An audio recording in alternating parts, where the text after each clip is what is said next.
Bienvenidos a la comunidad cristiana La Misión, un espacio para crecer juntos en la fe. Con ustedes, Jorge Lonzi.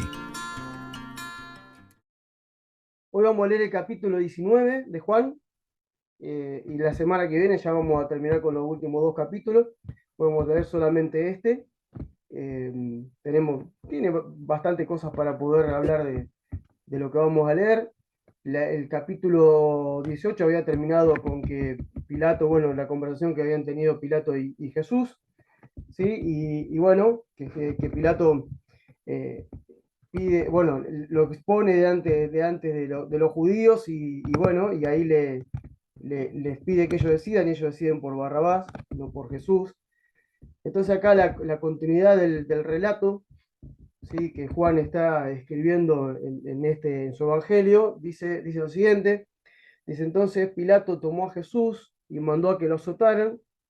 Los soldados hicieron una corona de espinas y se la pusieron a Jesús en la cabeza, y también le pusieron un manto de color rojo oscuro. O sea, ellos estaban queriendo avergonzar de Jesús porque, habían escuchado que él era rey, entonces estaban avergonzándose de él. Dice: mientras se acercaban a pegarle en la cara y le gritaban: ¡viva el rey de los judíos! Ahí estaban en ese momento burlándose de él. Y dice: Pilato volvió a salir y le dijo a los judíos: aquí está, lo saqué para que sepan que no creo que sea culpable de nada. Cuando sacaban a Jesús, llevaba puesto la corona de espinas y el manto de color rojo. Pilato le dijo: aquí está el hombre. Al verlo, los jefes de los sacerdotes y los guardias gritaron: crucifícalo, crucifícalo. O sea, ellos querían que sí o sí lo mataran. Dice: Pilato le respondió: llévenselo y crucifíquenlo ustedes. Yo no creo que sea culpable de nada. Los judíos le dijeron: nosotros tenemos una ley y según esa ley tiene que morir, pues se ha hecho pasar por hijo de Dios. Cuando Pilato oyó esto, sintió miedo, entró una vez más en el palacio y le preguntó a Jesús: ¿de dónde eres tú? Pero Jesús no le respondió. Pilato le dijo: ¿no me vas a hablar? ¿No te das cuenta que tengo poder para ponerte en libertad o para mandar a que te crucifiquen? Jesús le contestó: no tendrías ningún poder sobre mí si no te hubiera dado de arriba. Por eso, el que me entregó a ti es culpable de un pecado más grande. Desde ese momento, Pilato trató de poner en libertad a Jesús, pero los judíos gritaban. Ahora vamos a lo que gritaban ellos y no nos vamos tanto. Pero quiero leer algo que está más aquí arriba, que habíamos leído recién. Fíjense que hay algo que está bien interesante aquí. Espérenme que lo voy a buscar porque se me fue. A ver. Primero, que los judíos están pidiendo que lo maten a Jesús, obviamente. Ellos lo entregaron a Pilato. Ellos no lo podían matar, pero aunque la ley judía decía que sí que lo podían matar, ellos estaban bajo el gobierno de Roma, entonces no lo podían hacer, necesitaban el permiso de Roma. Entonces ellos van y le piden a los romanos que lo crucifiquen. La crucifixión no era una forma de que los judíos tenían para matar a las personas, ellos lo apedreaban. Entonces ellos van y le piden que lo maten de acuerdo digamos, a la forma que tenían los romanos de matar a los que eran culpables de algún juicio, a los que ellos sacrificaban, ¿no? Y fíjense que los judíos le dijeron, Pilato le dice: yo no encuentro que haya nada en este hombre, no lo encuentro culpable de nada. O sea, él no lo encuentra culpable de nada porque no ve nada en Jesús que se haya levantado contra Roma. Y los judíos le dijeron que ellos tenían una ley, que según la ley debía morir porque se había hecho pasar por hijo de Dios. O sea, la condena que ellos le dan a Jesús es por haberse hecho pasar por hijo de Dios. Siempre decimos, ¿no?, que él recibe un juicio injusto, porque en realidad él era el hijo de Dios, él es el hijo de Dios. Y ellos, en su ceguera espiritual, siendo que tenían todas las escrituras que hablaban de Cristo y lo tenían frente a ellos, no lo podían reconocer como el Hijo de Dios, no lo podían reconocer como el Mesías. Cristo significa el Mesías, no podían verlo como el Mesías. en su ceguera y en su odio y en su celo religioso, ellos deciden matar al Hijo de Dios. Por eso, por eso Pedro después se para y dice, ustedes mataron al autor de la vida. ¿Sí? Ellos cuando, recuerdan que después, bueno, el libro 8 ya lo hemos leído, pero cuando eh, Pedro sale y da el mensaje después de haber recibido al Espíritu Santo, dice que él en un momento los condena a ellos y le dice, ustedes mataron al autor de la vida. ¿Sí?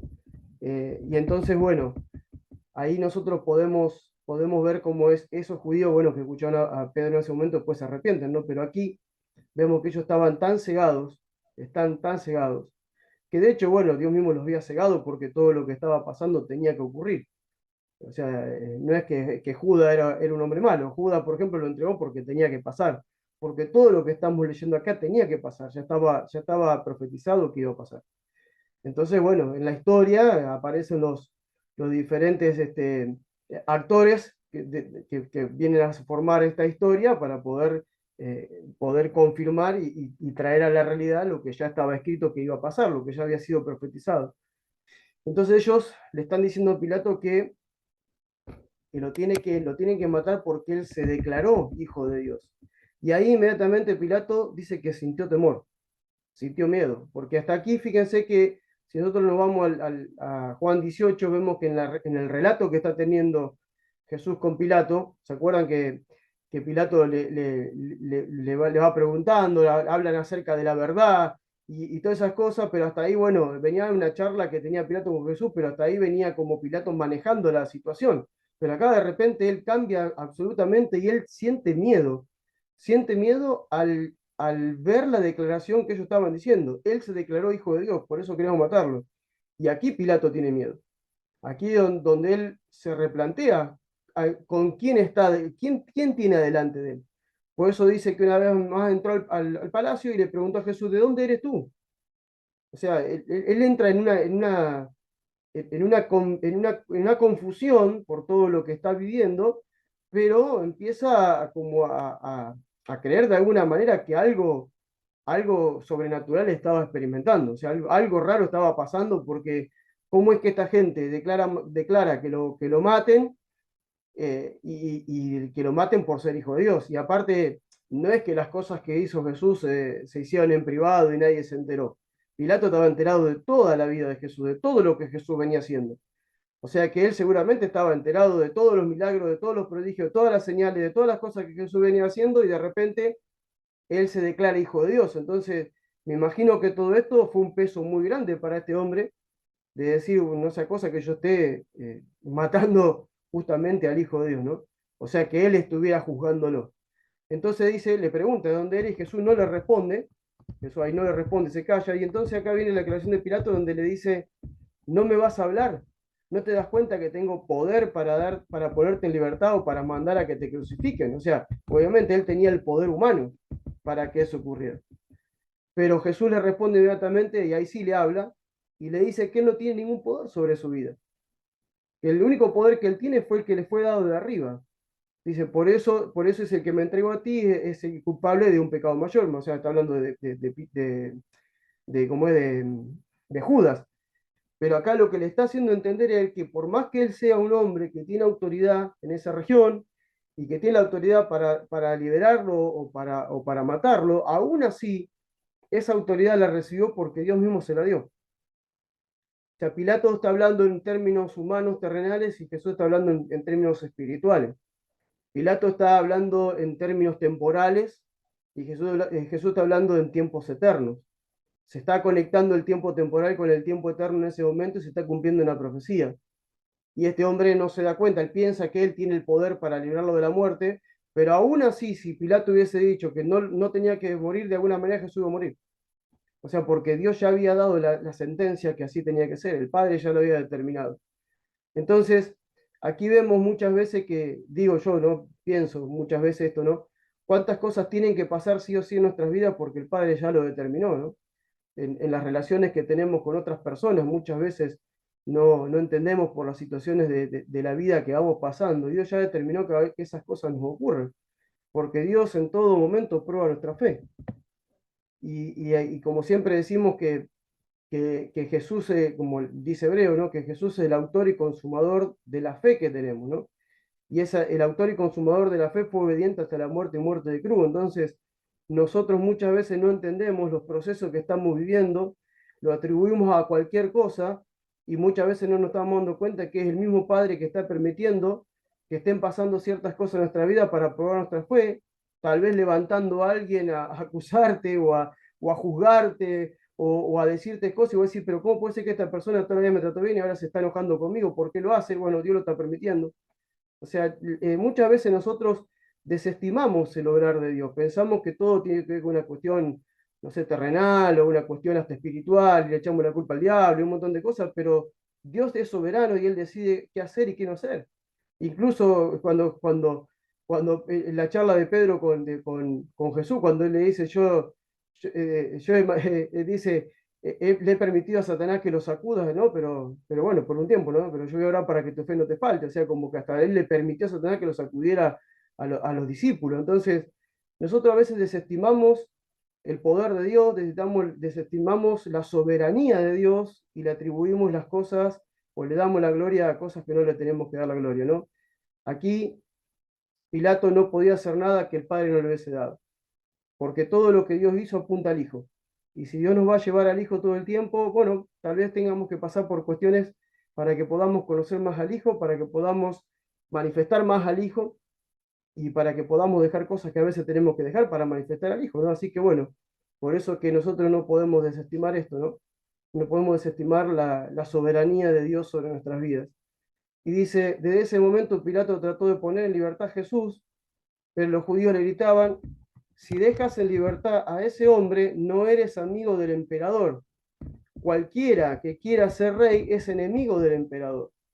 Al oír esto, Pilato llevó afuera a Jesús, se sentó en el tribunal y en el lugar llamado Gabatá, o Gabatá, dice acá en esta versión, dice que en arameo significa el empedrado. Era cerca del mediodía, un día antes de la Pascua. Pilato le dijo a los judíos, aquí tienen a su rey. Y ellos gritaron, fuera, fuera, crucifícalo. Pilato le respondió, ¿creen que voy a crucificar a su rey? Los jefes de los sacerdotes contestaron, nuestro único rey es el emperador romano. Entonces Pilato se lo entregó para que lo crucificaran y los soldados se lo llevaron. Ahora fíjense qué tremendo, ¿no? Cuánta ceguera espiritual tenían aquellos que supuestamente eran los que llevaban, los que conducían hacia la relación con Dios al pueblo, porque ellos están tan cegados espiritualmente hablando, ¿no? Que obviamente Dios lo está permitiendo, que ellos están hasta negociando o manipulando aún la decisión que Pilato está tomando, porque lo manipulan como diciéndole, bueno, si tú lo dejas en libertad, entonces no eres amigo del emperador. O sea, si tú lo dejas en libertad, tú no respondes al César.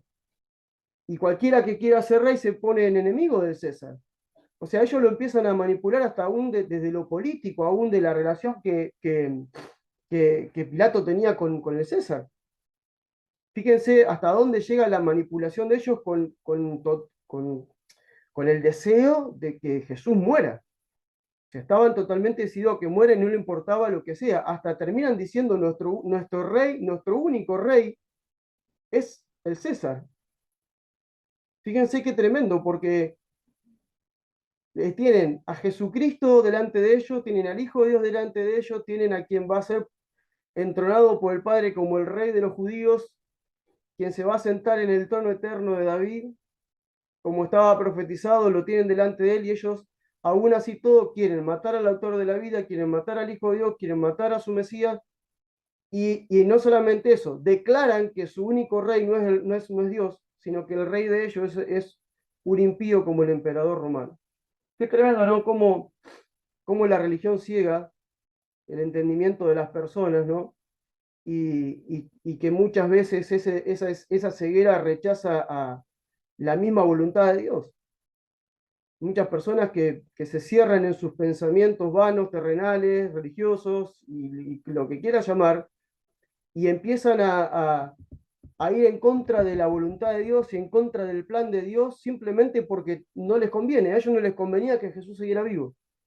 No les convenía que Jesús estuviera vivo porque atentaba contra su estatua, atentaba contra su influencia sobre el pueblo judío, obviamente, sobre todo lo que tenía que ver con su posición económica y social, cultural. Entonces ellos, con tal de poder mantener su estatus y mantener su estilo de vida, ellos prefieren declarar públicamente a Pilato que el único rey de ellos era el emperador romano. Y esto no era así.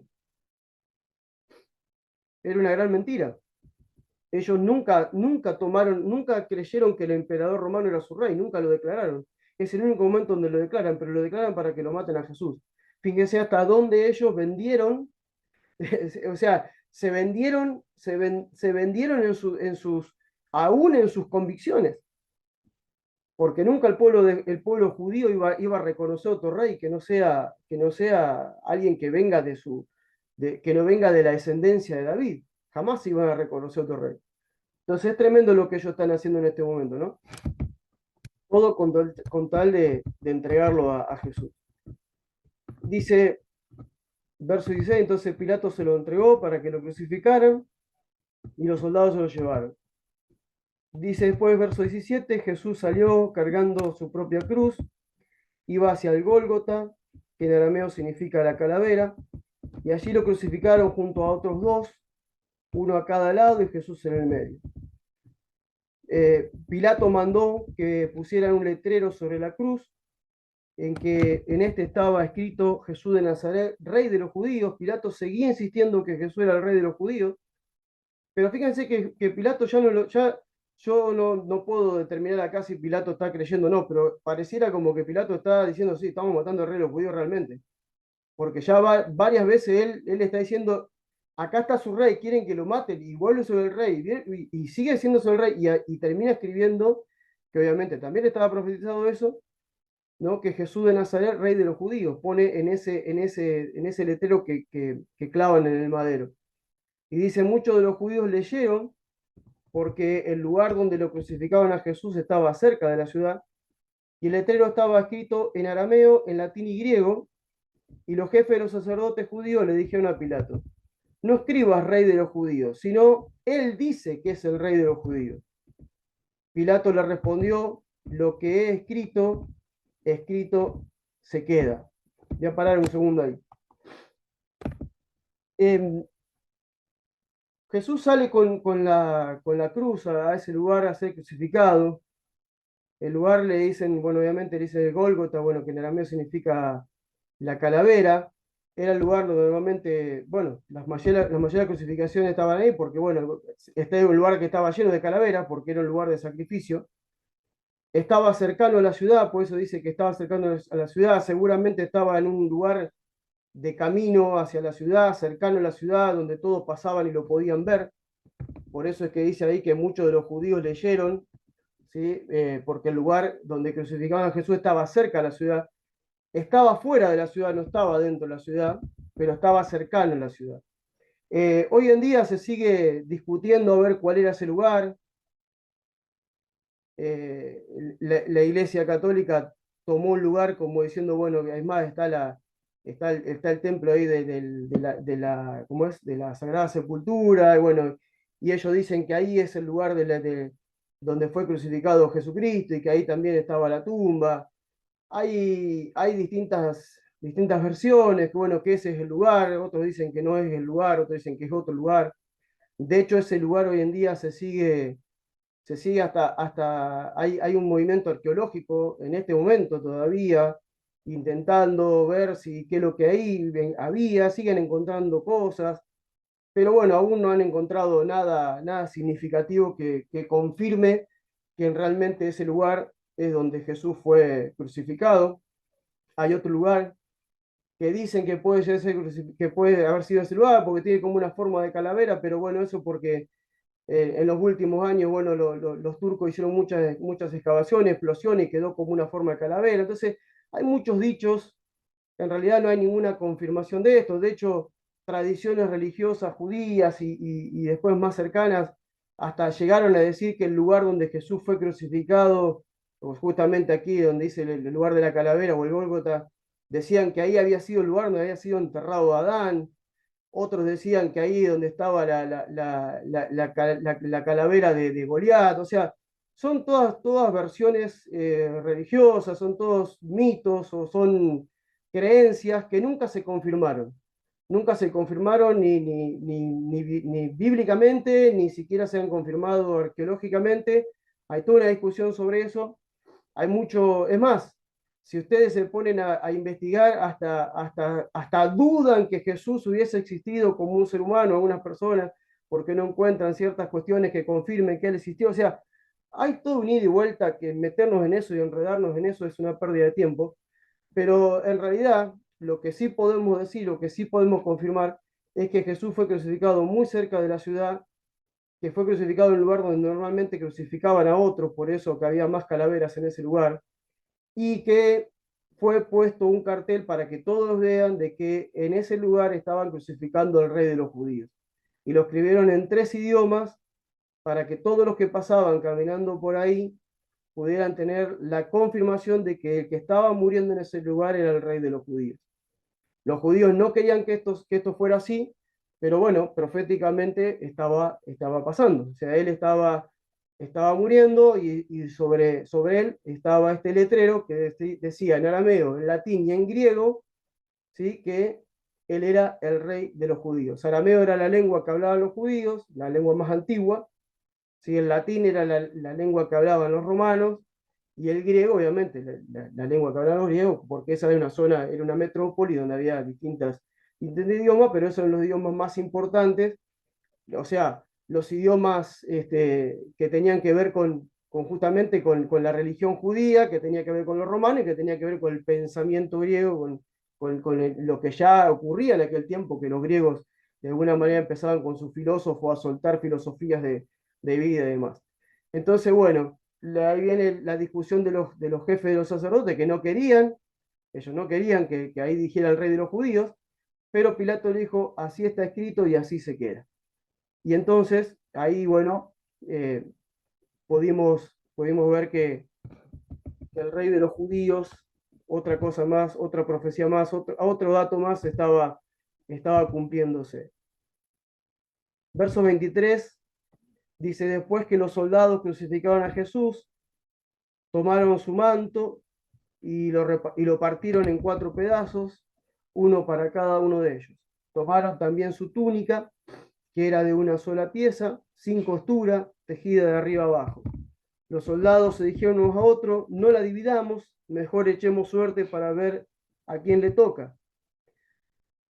Y así lo hicieron, y de esta forma se cumplió la escritura que dice, se repartieron mi manto y sobre mi túnica echaron suerte. Fíjense cómo todos los acontecimientos que van pasando en ese momento, todo tiene que ver con lo profético, todo tiene que ver con lo que fue profetizado.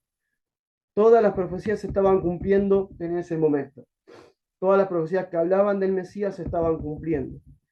Dice, junto a la cruz de Jesús estaba su madre, la hermana de su madre, María la esposa de Cleofas y María Magdalena. Cuando Jesús vio a su madre y junto a ella al discípulo a quien él quería mucho, le dijo a su madre, madre, ahí tienes a tu hijo. Luego dijo al discípulo, ahí tienes a tu madre, y desde ese momento el discípulo la recibió en su casa. Aquí hay un punto muy importante, que me voy a tener un poquito aquí a hablar de esto, porque una de las cosas que dice, por ejemplo, la Iglesia Católica, en cuanto a esta declaración, es que lo que ellos están diciendo ahí, que Jesús, en ese momento, lo que está haciendo es dándole el protagonismo a María como la madre de todos nosotros. De hecho, hasta llegan a decir en algunos casos, algunos católicos de una corriente católica, de que lo que está diciendo Jesús ahí es restaurando la imagen de Eva, como que Eva la madre de todo, entonces ahora María es la madre de toda la creación que viene después. Pero en realidad lo que está ocurriendo aquí tiene que ver con algo que era cultural, algo que tiene que ver con lo cultural y lo tradicional de los judíos. Jesús, no se olviden que es el hijo mayor de María. María no tuvo un solo hijo, María tuvo muchos más hijos después de Jesús. María en ese momento era viuda, ya José había muerto, entonces correspondía que el hijo mayor se hiciera cargo de la madre. Por eso María, no solamente por la fe que tenía en su hijo, andaba con él para todos lados, sino que Jesús cuidaba de ella, porque era su madre y debía cuidar de su madre. Recuerden que Jesús vino a cumplir la ley, él cumplió toda la ley, y dentro de la ley estaba ese mandamiento o esa ley. Ahora, cuando Jesús está diciendo esto, él está muriendo y en el momento de la muerte él tiene que dejar a alguien que se haga cargo de su madre. Entonces el único que está allí es Juan.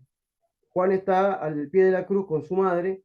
Entonces él en ese momento le dice a la madre que a partir de ahora Juan se iba a hacer cargo de ella y le está diciendo a Juan que a partir de ahora él se haga cargo de su madre. Por eso que aclara la escritura y dice, desde ese momento el discípulo la recibió en su casa.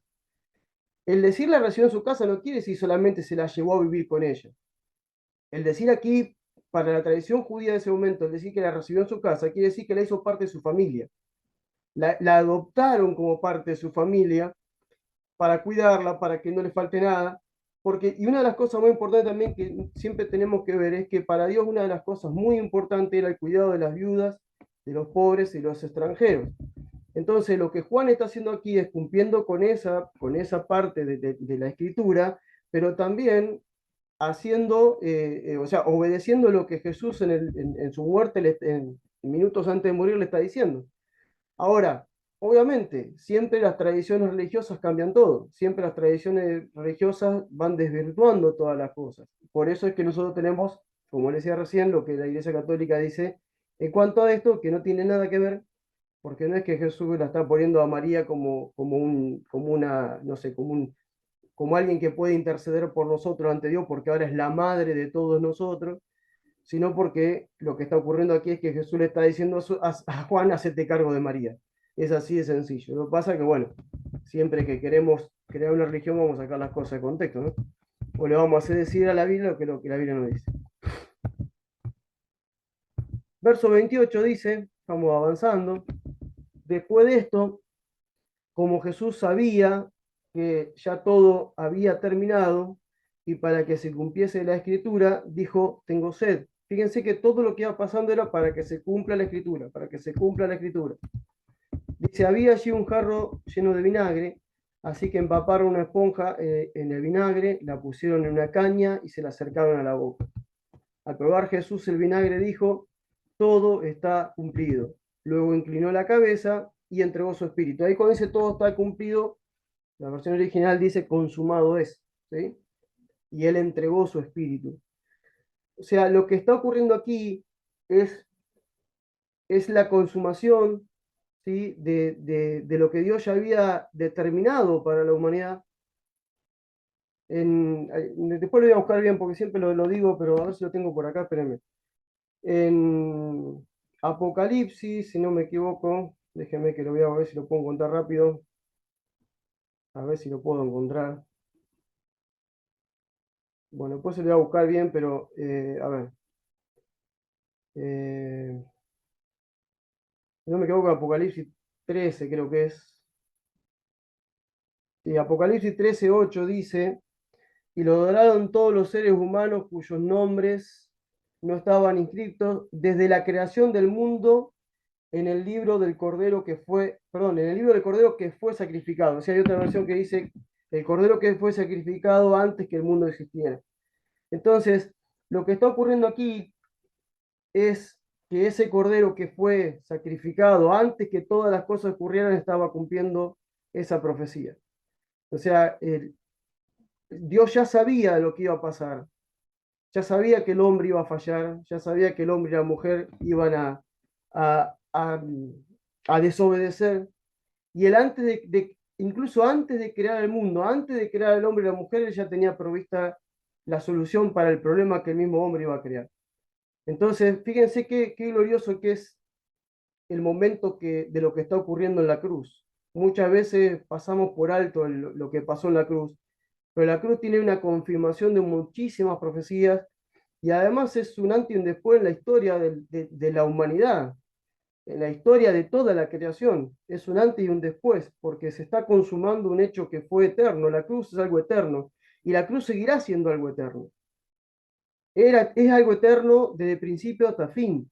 Simplemente que en un momento lo que es eterno se consumó en lo temporal. ¿Sí? Se encontró el tiempo eterno con el tiempo cronos y se unieron en ese momento y dijo, consumado es. Aquí ya está, terminé lo que venía a ser, inclinó su cabeza y entregó su espíritu.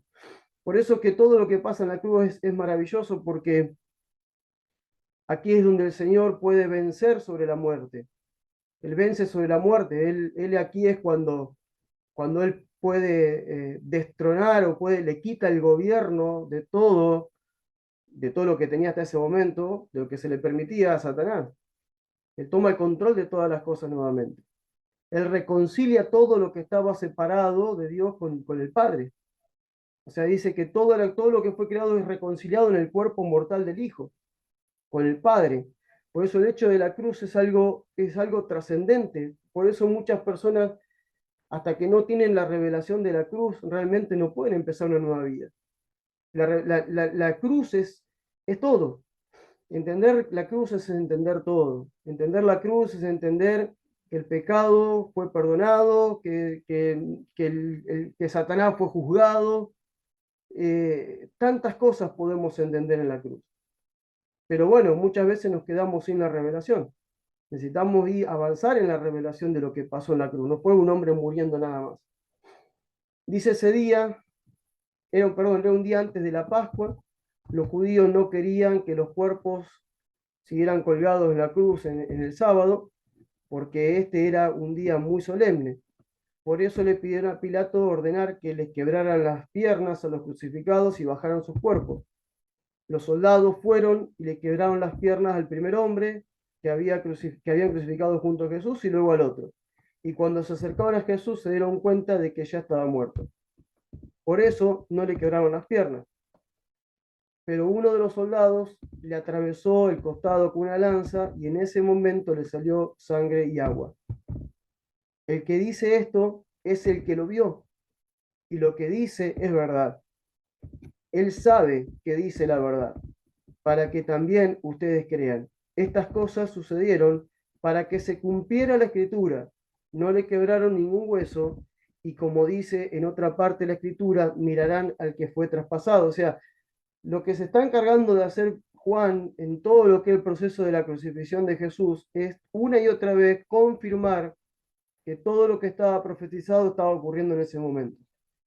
Él lo que quería hacer a través de esta escritura, dejar bien claro que Jesús era el Cristo, que era el Mesías, y que todo lo que estaba pasando ahí era lo que había sido profetizado, que no estaba pasando nada, que no era un delincuente más que estaba muriendo como tantos de los miles y miles y miles y miles que habían crucificado ya, porque no es que eran los únicos 3 que crucificaron. Era una práctica muy común de los romanos crucificar. Había cruces por todos lados alrededor de Jerusalén. Si ustedes agarran cualquier libro de historia, cualquier libro arqueológico, van a encontrar que en muchos lugares había crucifixiones. Por eso que todavía se duda dónde era el Gólgota, si era acá, si era allá, porque había muchos lugares donde había crucifixiones. Se supone que ese lugar donde está hoy esa capilla, ¿por qué? Bueno, por la cercanía, por lo que habíamos dicho recién, pero en realidad todavía no hay nada arqueológico confirmado, porque ello era una práctica muy común. No solamente ahí, en todo el reino, en todo lo que era el reino de Roma, había crucifixiones. En todos los caminos, ustedes acuerdan, ¿vieron esa frase que dice todos los caminos conducen a Roma? Bueno, ¿por qué? Porque ellos fueron los que empezaron a hacer caminos que todo conducía a Roma. Y muchas veces en esos caminos, que había ciudades que ellos habían tomado, siempre encontraban crucificados en el camino, gente crucificada. Porque era una forma de mostrar el poder que ellos tenían y a dónde ibas a terminar si te levantabas contra Roma. Entonces, aquí vemos cómo una y otra vez lo que está intentando hacer Juan es marcar la diferencia entre cualquier otro que haya sido crucificado antes Jesús. Él está tomando detalles y diciendo detalles para que vean que ese hombre, Jesús, que está siendo crucificado ahí, no fue crucificado como los demás. Por algo pasó por todo lo que pasó, porque se estaban cumpliendo una y otra profecía, una tras otra. Él estaba todo el tiempo marcando las profecías que hablaban de Jesús. Dice sepultura, dice aquí, verso 38, ya vamos casi terminando. Después de esto, José de Arimatea le pidió a Pilato el cuerpo de Jesús. José era discípulo de Jesús, aunque en secreto, porque tenía miedo a los judíos. Pilato le dio permiso y él se llevó el cuerpo. También Nicodemo, el que había visitado a Jesús de noche, llegó con unos 34 kilos de mezcla de mirra y aloe. Entre los dos se envolvieron el cuerpo de Jesús con vendas empapadas en especias aromáticas. Así era la costumbre judía de sepultar a los muertos. En el lugar donde crucificaban a Jesús había un huerto y en el huerto un sepulcro donde en el que todavía no habían sepultado a nadie. Como estaba por empezar el sábado, el sepulcro estaba cerca y lo pusieron allí. Aquí termina el capítulo, no voy a seguir porque después ya viene el momento de la resurrección y todo lo que vamos a ver más, lo que vamos a ver después, porque los últimos capítulos es todo el momento de la resurrección y todo lo que pasa en esos últimos días. Ahora, fíjense qué tremendo, ¿no? Porque hasta en esto Dios tenía todo planeado ya. José de Arimatea era un hombre importante, era un hombre que tenía acceso a Pilato, porque fíjense que él fue a Pilato a pedirle permiso, o sea, no cualquiera venía a Pilato a hablar. José de Arimatea era un hombre que tenía contacto con las autoridades de Roma, era un hombre poderoso, un hombre que tenía dinero, un hombre que tenía una cierta posición, reconocido en la sociedad. Entonces él era un discípulo de Jesús, nada más que lo hacía en secreto porque tenía miedo de los judíos. Y también fue Nicodemo, ¿sí? Nicodemo, ¿se acuerdan Juan capítulo 3 por ahí cuando hablaba del nuevo nacimiento? Ese era Nicodemo. Y dice que Nicodemo también está haciendo una ofrenda grandísima porque 34 kilos de mezcla de mirra y aloe era muy costoso, era muy, muy costoso. Y, y dice que los dos envolvieron el cuerpo de Jesús con esas vendas empapadas en esa especie aromática, porque bueno, era la costumbre, ¿no? Y ellos fueron y lo llevaron a un sepulcro nuevo, que la tradición dice que pertenecía a José de Arimatea, perdón, y que ahí lo dejaron.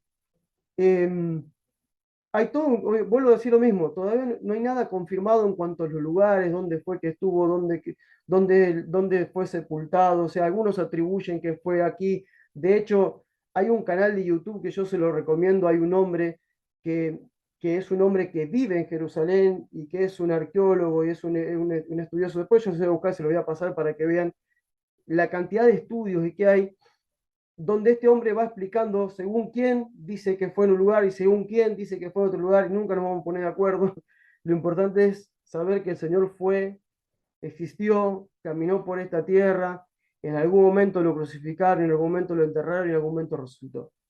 Eso es lo importante, porque yo siempre digo, por más que la ciencia quiera comprobar cosas o no la quiera comprobar, nuestra fe es inquebrantable.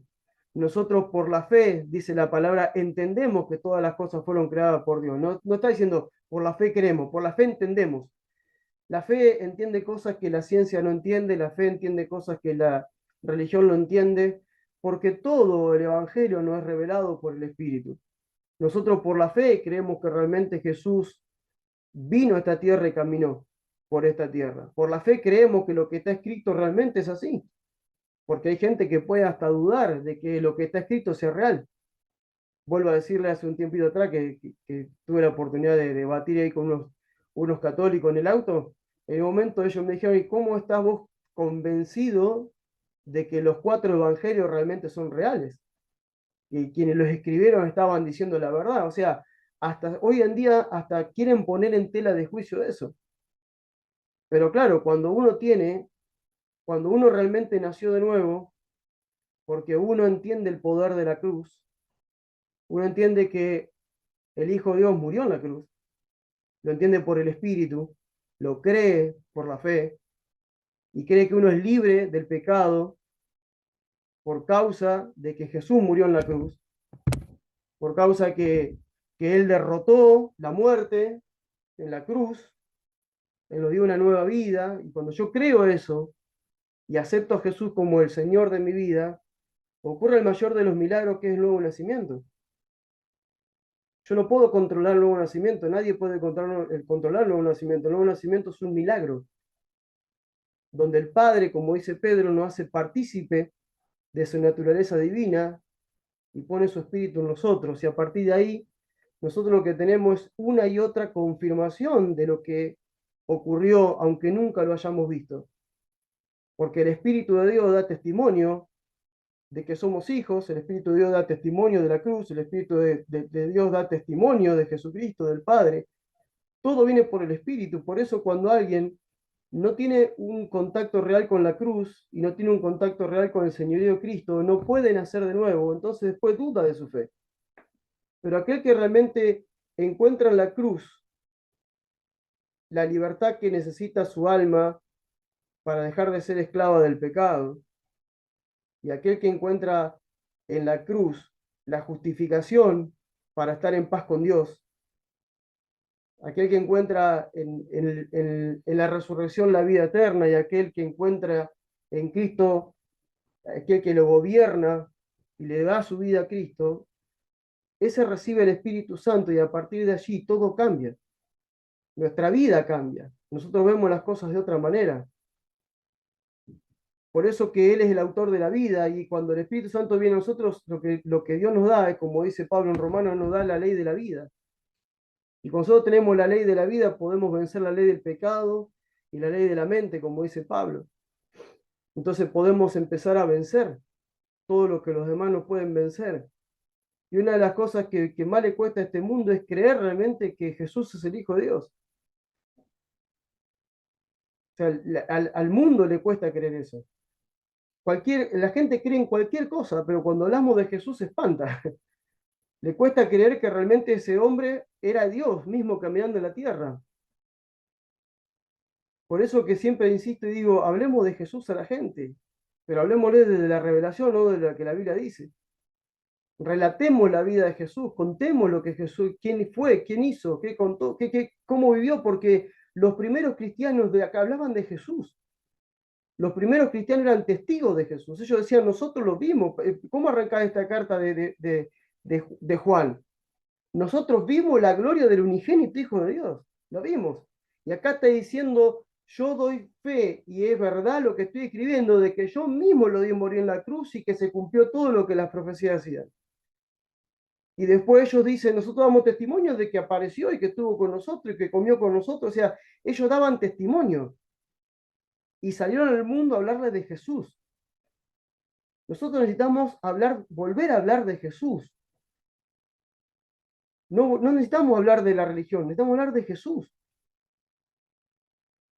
Ese Jesús que en algún momento, el Hijo de Dios que en algún momento dejó el trono y se hizo un hombre, que nació a través de un bebé y que creció como cualquier ser humano y que tuvo 30 años sin manifestarse hasta que llegó el momento de manifestarse, y cuando se manifestó con todo el poder de Dios. Y que hoy en día se sigue manifestando, porque no es que dejó de manifestarse, se sigue manifestando. Cuando, por ejemplo, hoy en día los musulmanes se convierten a Cristo, se convierten a Dios, no se convierten porque alguien los convence de que su religión está mal, se convierten porque se les revela Cristo en la cruz.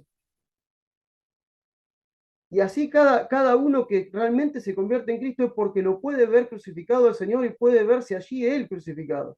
Me identifico con la muerte, sepultura y resurrección de Cristo para andar en nueva vida. No podemos andar en nueva vida si nosotros no nos identificamos con la muerte, sepultura y resurrección de Cristo. Para que las personas puedan andar en nueva vida, se tienen que identificar con la muerte, sepultura y resurrección de Cristo. O sea, ese lugar me correspondía a mí. Yo tenía que estar allí, yo era culpable. Es más, sigo siendo culpable si no fuese perdonado por Él. Por eso que la obra de la cruz es maravillosa. La obra de la cruz es un antes y un después para la vida de un ser humano. Por eso que necesitamos nosotros predicar de la cruz. hablar de Jesús, hablar de Él, porque cuando una persona se logra identificar con la muerte, sepultura y resurrección de Cristo, puede nacer de nuevo, si no, no puede nacer de nuevo. Porque el nacer de nuevo no es por voluntad de carne ni voluntad de sangre, sino por voluntad de Dios. Y si no hay nuevo nacimiento, no hay nueva vida. Y si no hay nueva vida, no hay imagen de Dios nuevamente en la tierra. Es lo que hablamos el otro día en Rosario. Si yo no entiendo que fui creado para darle gloria a Dios y que la gloria a Dios se la doy dando los frutos del Hijo, pero no puedo dar los frutos del Hijo si yo no nazco de nuevo y el Espíritu no me gobierna, entonces estoy viviendo una religión o una tradición religiosa, pero no estoy viviendo el verdadero Evangelio. Llevar a las personas a ver la cruz e identificarse con la cruz es lo que luego va a provocar el nuevo nacimiento. Si no hay nuevo nacimiento, no hay nueva vida. Y si no hay nueva vida, no hay gloria a Dios. No, el ser humano no le pueden dar gloria a Dios porque para eso fueron creados, para darle gloria a Dios. Aquel que nació de nuevo no para de dar testimonio de Jesucristo. No para hablar de él. Habla de él todo el tiempo. Los primeros cristianos no paraban de hablar de Jesús. Llenaron, cuando ellos dicen, ustedes están llenando Jerusalén de la doctrina de ese hombre, que hablaban de Jesús. Todo el tiempo hablaban de él. No hablen más de ese nombre, le decían. Por favor, no hablen más de ese nombre. Ellos no hablaban religión, hablaban de un nombre, hablaban del nombre de Jesucristo. No paraban de hablar del nombre de Jesucristo. ¿Por qué? Porque ellos decían, ¿cómo nosotros podemos dejar de ver, dejar de hablar de aquello que hemos visto? Si nosotros lo vivimos, lo vimos cuando lo mataron, lo vimos cuando lo resucitaron, comió con nosotros, ¿cómo podemos dejar de hablar de esto? Seguiremos hablando aunque nos maten. Esa es la fe que tenemos que volver a experimentar en este tiempo. Por eso tenemos que pedirle al Espíritu Santo mayores niveles de revelación en cuanto a la cruz y mayores niveles de revelación en cuanto a esta nueva vida que Dios nos ha dado.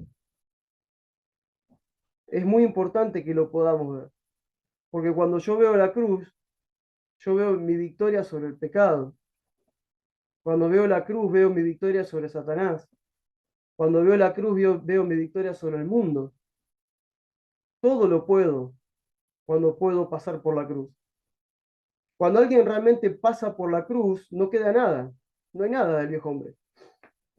Sí, obviamente que el viejo hombre sigue estando ahí, pero lo podemos vencer todos los días porque hemos pasado por la cruz, porque la cruz es algo permanente en nuestra vida. No es que pasó una vez y nunca más. Por eso que Pablo decía, con Cristo estamos juntamente crucificados. O sea, habla de un hecho que es constante. Pero también dice, con Cristo estamos sentados en lugares celestiales, o sea que tenemos autoridad, la autoridad que nos delega. Es un misterio que obviamente a la mente religiosa no se le revela, pero tiene que ser por el Espíritu que lo podemos ver. Ahora, cuando yo puedo identificarme con la muerte de Jesucristo, la sepultura y la resurrección para andar en vida nueva, entonces yo puedo recibir todos los días de parte del Señor más luz en el entendimiento, porque la gloria nuestra es luz en el entendimiento. Cuanto más lo veamos Cristo, más libres somos de este mundo, más libres somos de todo lo que la tradición religiosa nos quiera dar y vamos a poder llevar a otros a esa libertad. Porque el mundo está esperando la manifestación gloriosa de los hijos de Dios. Está esperando que los hijos se manifiesten, pero que los hijos manifiesten ¿qué? Manifiesten una naturaleza, porque es una cuestión de naturaleza lo que tenemos que manifestar.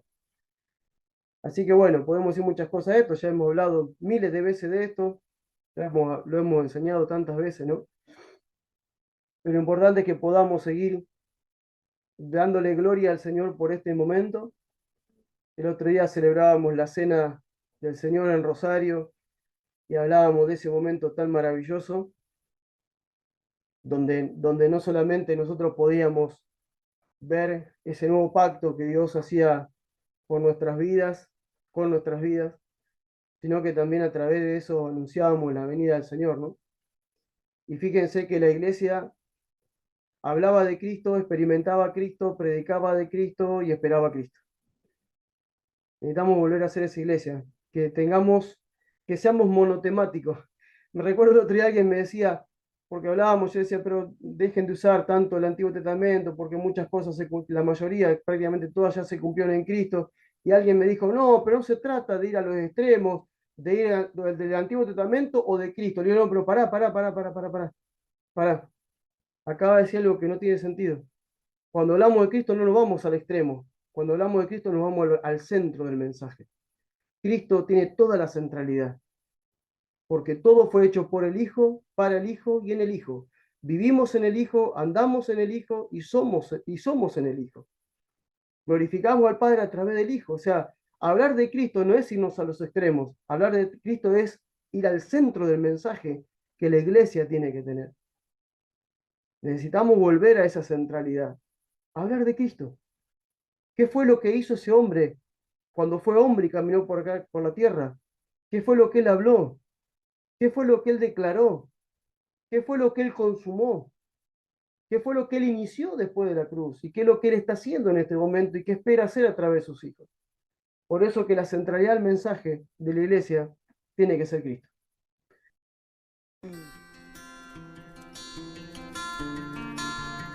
Muchas gracias por haber compartido este tiempo con nosotros. Esperamos que haya sido de mucha luz para tu entendimiento. Visita nuestro sitio web, lamision.online